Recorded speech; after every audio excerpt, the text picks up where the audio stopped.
Hello and welcome to episode 263 of the Epic Film Challenge to 1001 Movies You Must See Before You Die from 1987, the Bunny Boiling classic Fatal Attraction.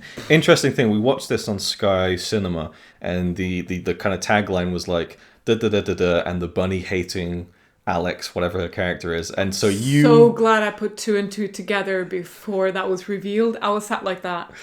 It's like, right. Yeah, okay. And I saw a white eye and that's all I needed to... And I heard the kid screaming and I'm like, nope, not looking at that. I know it's a delicacy.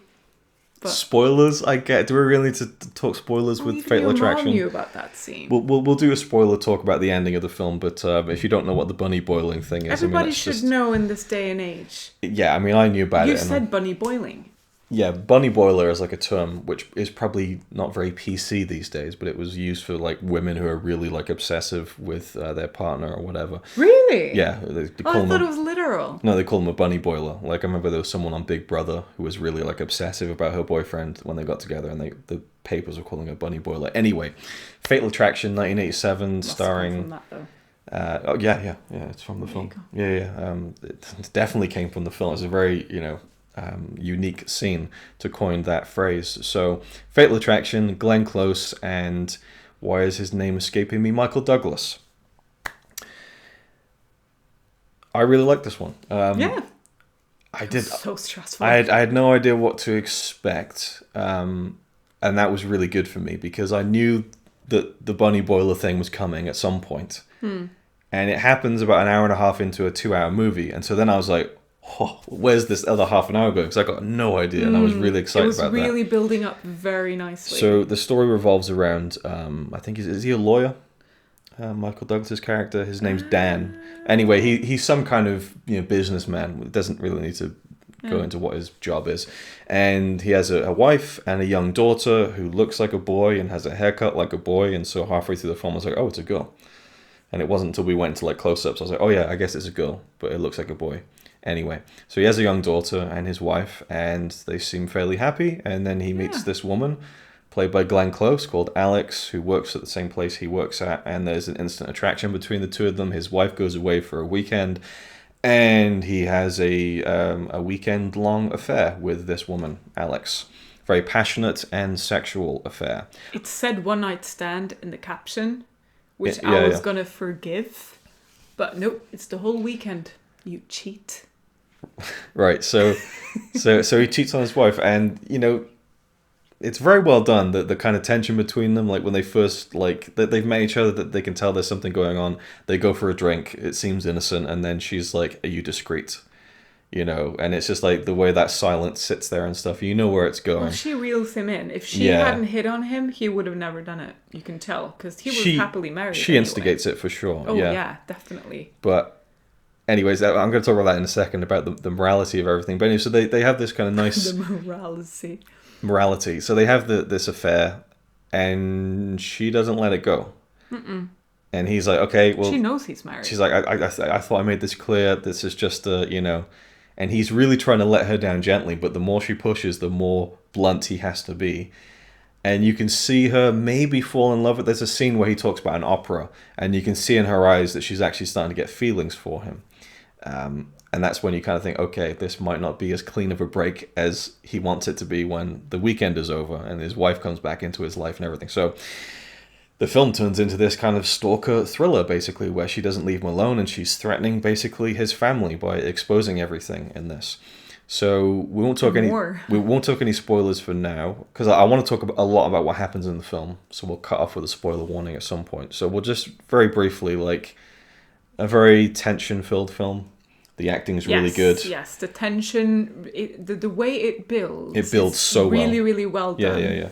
Yeah. It starts out as just a normal, 80s movie or whatever. Yep. It's well made already. Like the acting is great. And then you can already, that she's going to be a little bit, because it's in the caption of the movie. And it's called Fatal Attraction. Exactly. And then you're thinking, oh, why would you do this, you cheating bastard? But then you're kind of thinking, oh, okay, how's he going to get away with this? You feel yourself cheering for the guy who cheated on his wife. No reason. They seem perfectly happy. She wasn't being a bitch or anything. And they have a kid. Why would he do this? Yeah. And you can tell he's not going to get away with this. And you find yourself thinking, right, how are you going to get away with this? You should just tell them.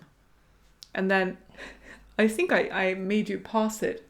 Yeah, we paused it a few times just to discuss things. Because you just said, what would you do if you were him? And I'm like, he's going to have to kill her. I said, yeah. He's just gonna, that's the only way this movie is gonna happen. He's just gonna have to kill her. And Luke was like, what? And I'm like, I see no other way. Not that I would well, she's so crazy. And it's either she's gonna kill probably his family or he's gonna have to kill her because she's that freaking crazy. And in a movie like that, I saw no other way. Well, that's kind of being a bit broad. I don't know whether she's going to kill them all. That's maybe a bit extreme. No, but she was so crazy that I would have thought, well, either he's going to kill himself or he's going to kill her. That was the only I think the way that it builds, you think it must get to that level. And obviously it being called Fatal Attraction, that it's just going to keep escalating Not and even escalating. thinking that. I was just thinking, well, if that was me, if I wanted to get out of this, if he tells her, like if this was me and I told you, yeah, so I cheated on you multiple times during a weekend, and the person is also, that's a spoiler as well, isn't it? There's no way out of this. The marriage is over. What was going to happen with the kid? I'd be like, I could probably get away with murder in this case. It's probably easier because at least then she can't tell on me. So yeah. Yeah, that was just way too extreme for me. Like in my head, I was thinking there's a certain point in the film where he's in so deep that I thought he just needs to tell his wife. Like it's just the best thing to do. And then you were like, we should kill her. No, I said probably has to kill her. It's like, well, the way this is going, I'm not saying that I'm a killer or anything, but if I was in this movie acting, right. Well, not acting, but in this fantasy realm, I'd probably be like, probably be easier just to get away with it. Just hire someone. He's got the money. Now, I didn't think about this, but it makes perfect sense now. And I read that decades later, Glenn Close was saying that, you know, she would have wanted the film to go differently because these days, if this film was made, they would put much more of a light on the fact that this woman, Alex, has mental health issues. And apparently before she made the film, Glenn Close spoke to two psychiatrists, gave them the script and said, do you think this is kind of the kind of behavior that someone who's got, you know, a lot of issues would have? And they said, yeah, that's classic behavior of someone who's been sexually abused when they were younger. And that when they have sexual contact with someone, they kind of really, you know, latch onto them and stuff. Yeah. That isn't really addressed at all in the film, and she really just becomes this villain, which in a way is insensitive, but also in a way, this is just kind of a thriller. This is like a crowd-pleasing movie. Yeah, I feel no sympathy towards her. Yeah, she is very... Well, I don't know. No, I don't know. I think there are some scenes where you see her very vulnerable. She knew he was married before she grabbed him, and she seduced him. And almost didn't even give him a choice. Yeah, I mean, she's very militant about it. But, there's one scene which is intercut with him getting back to his life and everything, and she's just sat in her apartment, turning the light on and off, just sat there, just completely distraught. They show you that she's really going through some stuff. But for the most part, she is kind of, you know, painted as this villain of the movie. But it doesn't make me feel sorry for her in the situation. I feel sorry for people who are sick like this, but it doesn't make me sympathize with her for sleeping with a married man. Yeah. And getting her into... But I find that interesting too, because after he has had the affair, he sees his wife again, and it's like his love for her has been reinvigorated, you know, and it's like the spark comes back. Doesn't give him an excuse to be cheating either. I'm not saying it is, but like I love how the film is. It doesn't really. Oh well, at least it brought him and his wife closer together. No, but I find that like a real cruel irony, you know, that it took him that to do that. It's like that in almost every movie. I don't know. Yeah, it is. But I found that interesting, and we'll talk about it more in the spoiler section, just in case anyone hasn't seen it. But it's probably going to cheat again in the future. Well, we'll get to that in the spoiler talk. So, is it a film you should see before you die? Before we talk spoilers? Yeah, I think so. I think it's a really good film. Absolutely, it's so brilliantly built up. The acting is great. I was so tense during the last half hour. I felt like I was watching a horror movie because there's this classic mirror scene in the bathroom, and I'm just like, here it comes. No, it didn't come. Oh no, it's gonna. I was just waiting to get that jump scare, and I got it. And she is like devil woman. She's the kind of woman that will give you nightmares. She's terrifying. It's brilliant. She might as well be it. It's so Put like a clown face. It feels like your brain's just connecting to mine and stealing my thoughts. I don't think I told you this, but as I was watching it, I was thinking, like, man, like Jason Voorhees and Freddy Krueger don't have anything on this woman. Like she, you know what I mean? It's definitely scarier than those movies because those are just entertaining. Yeah, and the way that it frames it, and that's kind of that's what makes it entertaining. Is that it is almost horror-esque in that sense, but it's because a real situation which you could, that makes it scarier. You could believe it, you could buy it, and anyway, so I think, of course, the bunny scene is that's where you're thinking, okay, so there's really no boundary for what this woman can do now. Yeah, and especially because there's another half an hour to go. Now it's like all bets are off in a way.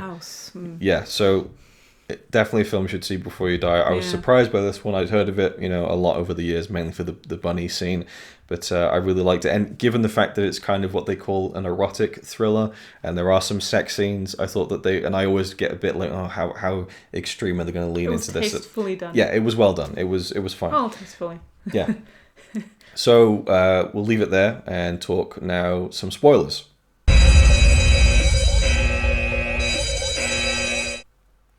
So, where do I even begin with spoilers? I feel like there's a lot I wanted to... The fact that she's pregnant.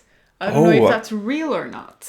Because she has a pregnancy test in there and she gives him the number to her doctor. And the doctor obviously confirms it because he says that he called the doctor. But then I'm thinking... Was she really pregnant or did she pay him? Yeah, because there's that scene when he breaks into her apartment and he goes to the bathroom and he sees the pregnancy test and you were like, she planted that there. Like you're like, yeah, I refuse to believe that she was actually pregnant. How would she know that early? It takes very early. It takes about 2 weeks, sometimes 3 weeks before you can even do a pregnancy test and find out. Well, I guess it depends. Yeah, at least 2 weeks. It takes at least 2 weeks, for sure. Yeah. Before you can know that you're pregnant, but she already told him after like a week. I don't know if there's like a little, hiccup in the script or anything like that, and maybe the director or writer didn't do their research when it comes to pregnancy. But I don't think it matters. I don't know. It does a little bit because we don't know how long this has been going on for, and if I don't think that she was. Yeah, I think that given her behavior, given how he just kept rejecting her. This was the next step for her to latch her claws into him and to... Yeah, because she probably thought that this would be it. If she says she's pregnant, then he has to stick with her. Yeah. I know, it might have been interesting to see if there was any truth behind that or not, but I don't think it really matters. We don't need to know. Yeah, we don't need to know. Because you're thinking she's so crazy anyway, and even if she was pregnant, you wouldn't want that child to be born into that life anyway. Yeah, probably, at least that's what I'm thinking. Like, it would be bad for the baby. Yeah, or she's so sick that the baby would probably end up being a miscarriage anyway if there was a baby. I don't think mental health would Of course it does. You think? Yeah, you gotta be. Yeah, of course it would be. In her case, she was slitting her wrists and everything. That was a good reveal when she walked over to him trying to apologize. Yeah. She took her hands away and I was thinking, oh my God, she's on her period and she touched herself down there and then she's rubbing it on his face. I didn't think that. I was thinking that the instant I saw it. I was like, oh, gross, she's psycho. And then I saw her wrist and I'm thinking, she's still a psycho, but not as much. Oddly enough, I was thinking that. You gotta be fucking crazy to be doing that stuff and then just on someone. Ugh, that's horrible. Pretty bad what she did anyway, though, of course. But anyway, that was a good reveal. You were thinking, oh shit, here it comes. The crazy. She was already crazy, but Jesus. Now, there's a scene when he really snaps. He goes to her apartment and he's like, "This is it. This is done." And then he's leaving, and she's like, "Well, I'll tell your wife." And he just turns around and grabs her and slams her into the fucking wall. And we were both like, whoa, because he really fucking slams her into the wall. I watched it back, and it isn't quite as violent as I remembered it, but I think... When he says, "I'll fucking kill you"? I don't think he says that then. No, if you do, I'll kill you, forget what he said, it's just the physical action. I mean, you're seeing these actors in close-up. They have a fight, and you can see the stunt doubles in some parts of it. But this part, it's Michael Douglas, it's Glenn Close, and he grabs her and he slams her against the wall. It probably hurt her to do that, but it just makes the film so much more fucking hell. this is getting serious now. It's And the so way he turns, weird, though, and I think just because- the kind of the physicalness of that scene was just really like gets you in the chest, you know. Well, that's the thing. Like when I was watching the movie, as much as I hate cheating and everything like that, I felt him so much in this movie.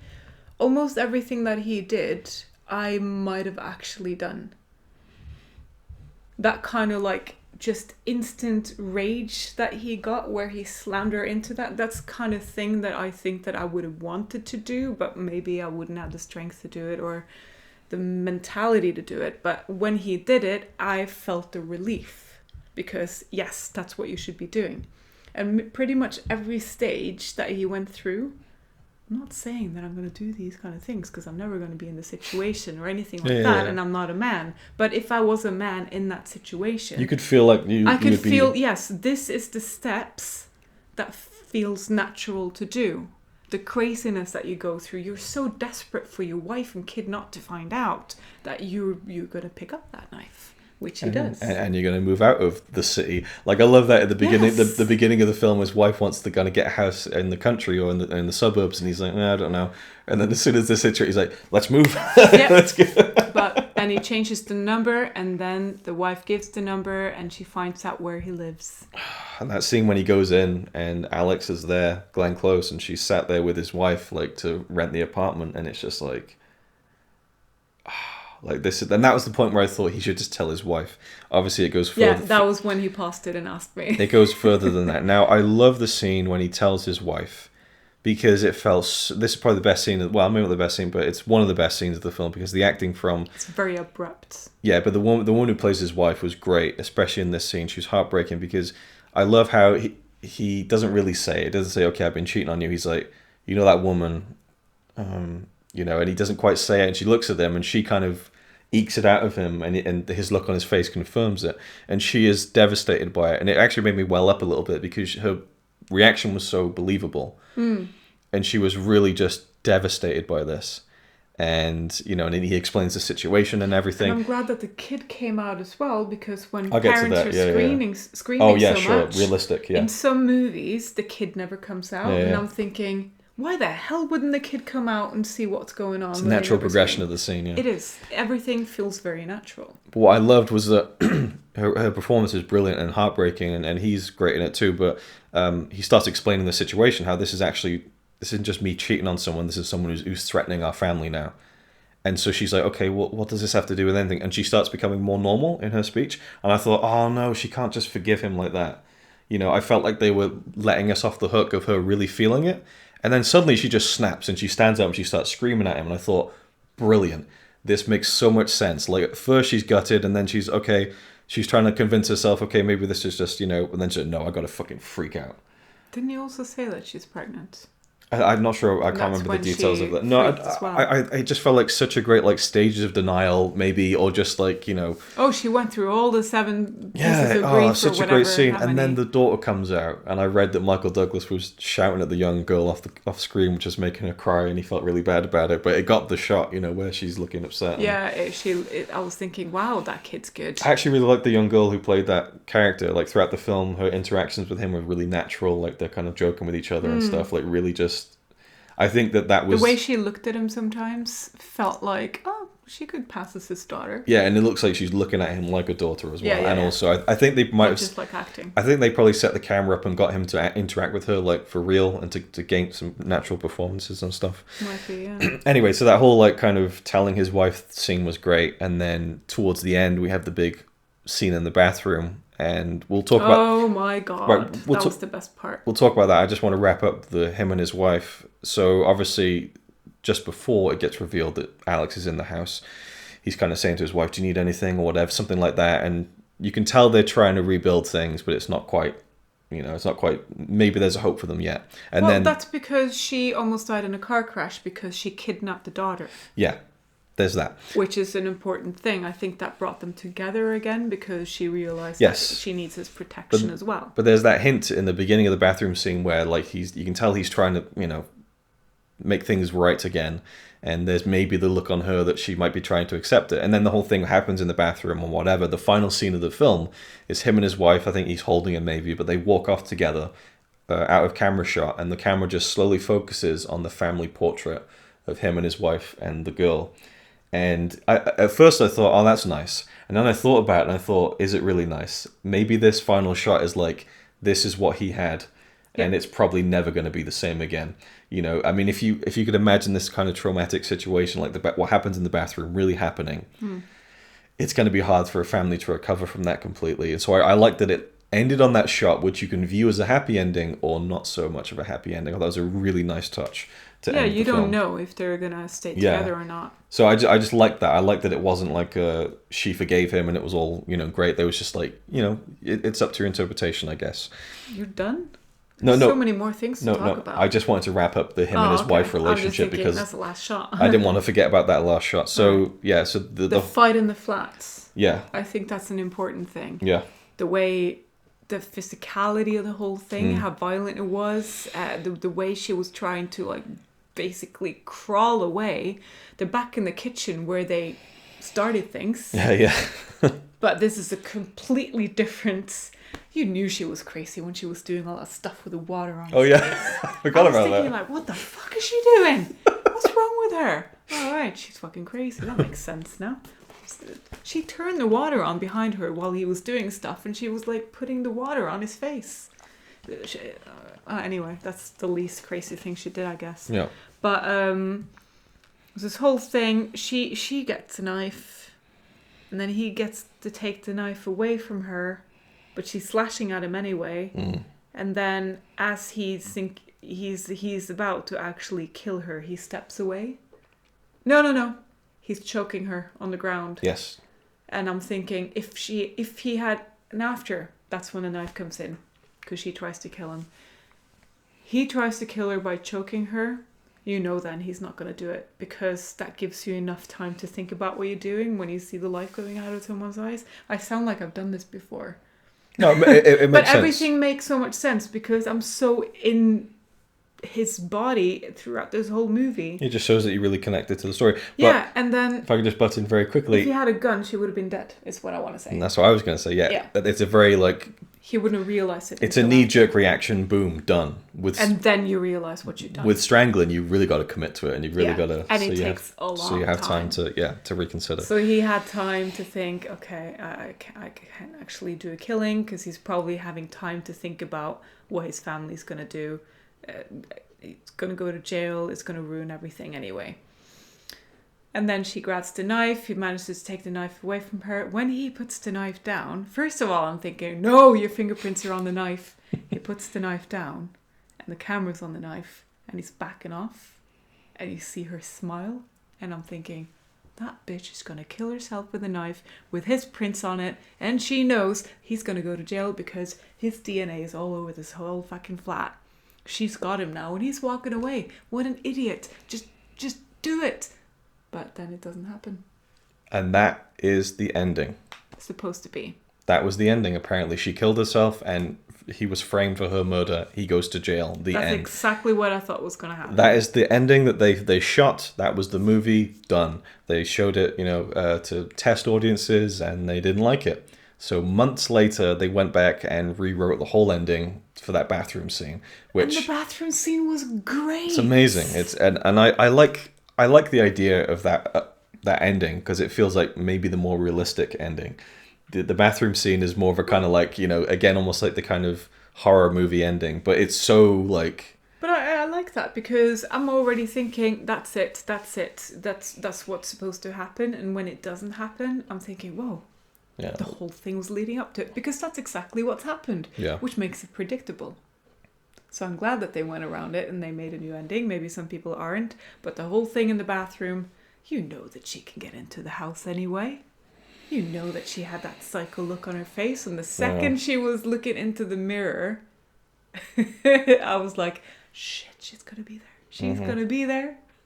And they're locking the doors as well. You can see them locking the doors. You know she's going to get into the flat. It's like watching Paranormal Activity. And you got the camera going to the right and to the left. Oh, you know something's coming. Is it coming now? No, to the right. No, nothing. And you're getting so tense because it's building up. And then she's there. Yeah.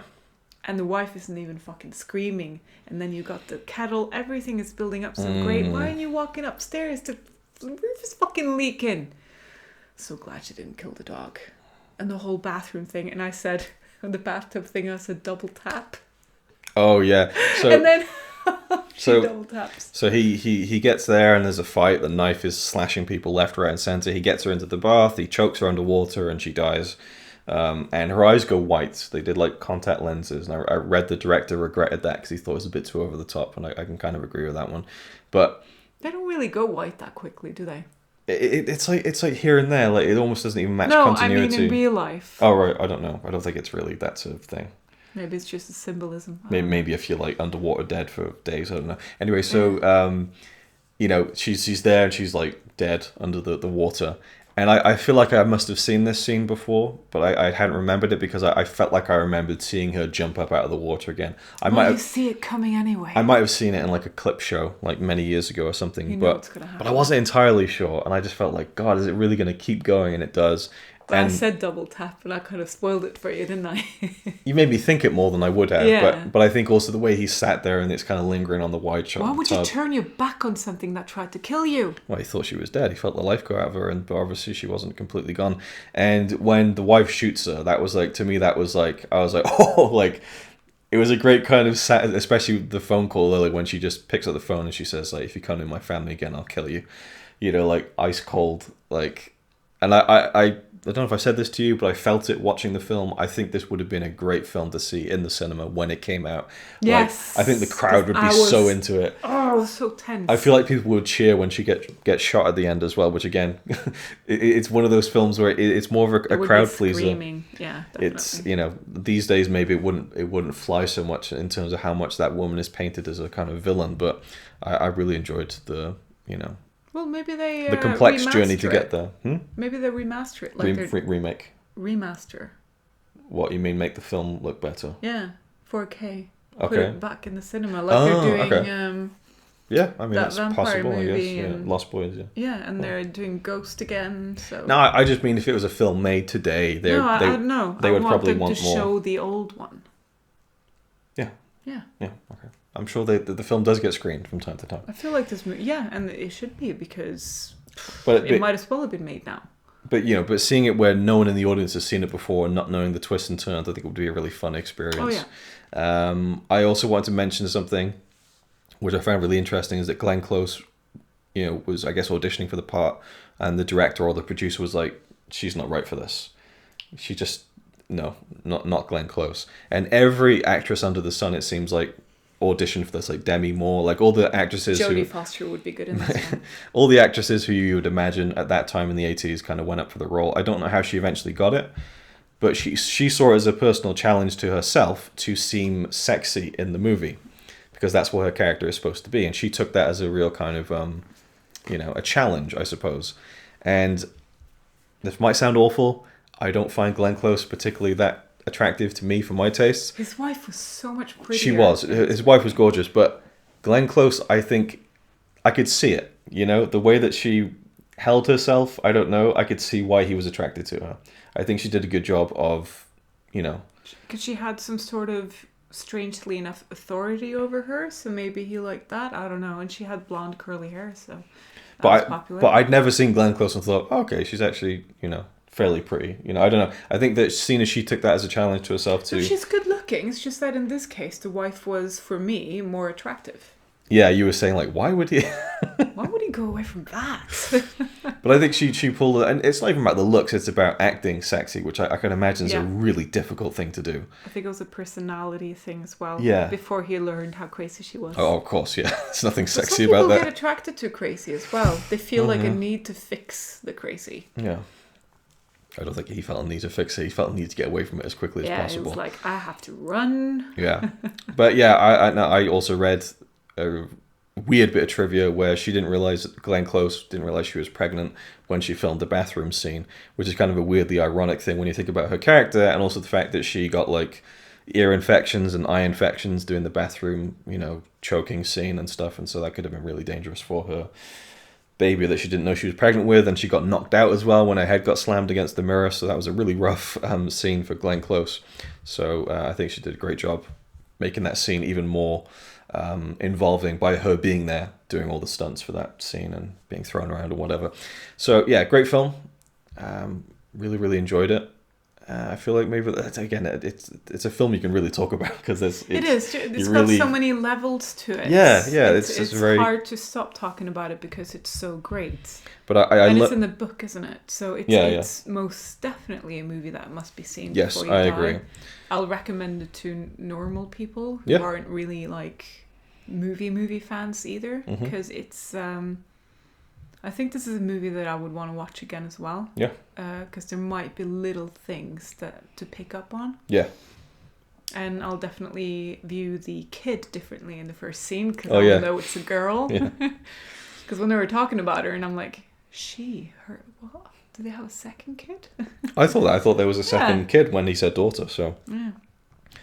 But yeah, there's so many great little scenes. Like when it's it's not a good thing, but when he's going home after sleeping with her, and she's like, "Come over my place again." And he's like, "I don't know, I got to feed the dog and all this." And his wife's like, "Did you have that food I left in the fridge?" And he comes back Monday morning, and he's like, giving the food to the dog. He's like trying to cover up his tracks and everything. Yeah. There's all the little details that go through everything, and like you say, even though this is a guy who cheated on his wife for seemingly no good reason, you still root for him because his character is portrayed as being a good guy. Because the antagonist is so antagonistic. Yes, but at the same time, I don't feel like the film ever completely lets him off the hook either, especially considering that final shot where you linger on the family portrait. And I kind of feel like that's what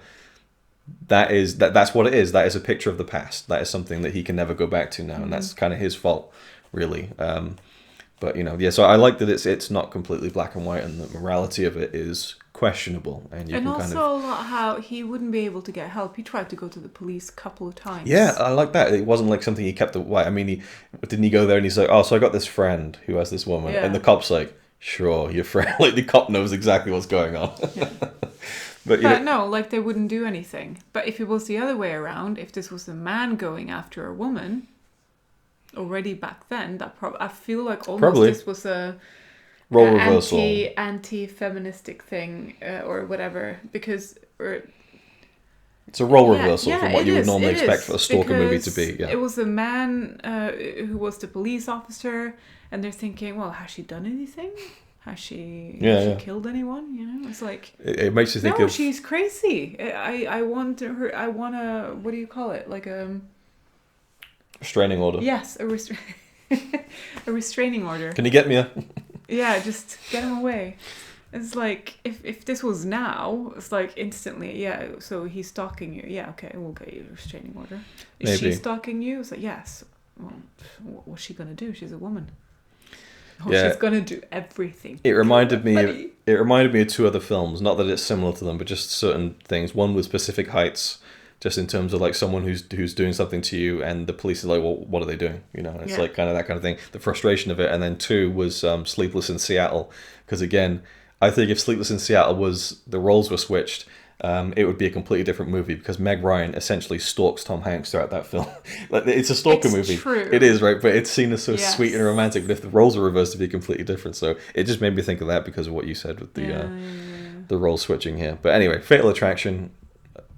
2 thumbs up. Yeah. I thought it would be good. It would be decent, but I really liked that we both got into it, or especially you getting into it and stuff. Yeah, absolutely. I'm glad we watched it, which is making me now want to watch a similar movie tonight. So yeah, and I honestly haven't seen much of Michael Douglas from like this era. Was he in Kramer versus Kramer? Or was that no, that was Dustin Hoffman. Oh, because that one was great too. Because I know that Michael Douglas is kind of a legendary actor. Obviously, his dad is even more legendary, Kirk Douglas. But I haven't really seen a lot of Michael Douglas.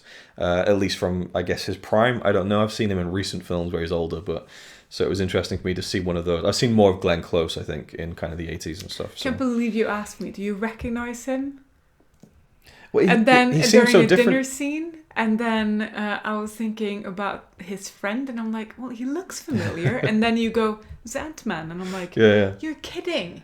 Well, I don't know. And you're like, yeah, no. And I'm like, no, you're kidding. Of course I know it's Michael Douglas. Well, the thing was, sometimes you don't recognize these actors, and for me, I seeing Michael Douglas in this film, I was like, wow, I haven't really seen him at this age in his life. I don't think he looked very different to me. So well, we've seen him when he looks younger in Endgame. Oh, of course, in Ant-Man. Endgame. When they go back in time, he's younger. Yeah, there was a young Michael Douglas in Endgame as well. I forgot about that scene. Looks pretty similar. Yeah. True, yeah, especially... Well, Same hair. Ish, yeah. Okay, anyway, so we're rambling now. We talked about the film. I think you know what we thought about it. Yeah. So thanks for watching, and we'll see you in the next one. It's on Sky Cinema. For now, I mean, this video will be up for many years, and it might not be there in the future, so... True. Yeah. It's February 1st. It's on Sky Cinema. Yeah, February 1st, 2020, so...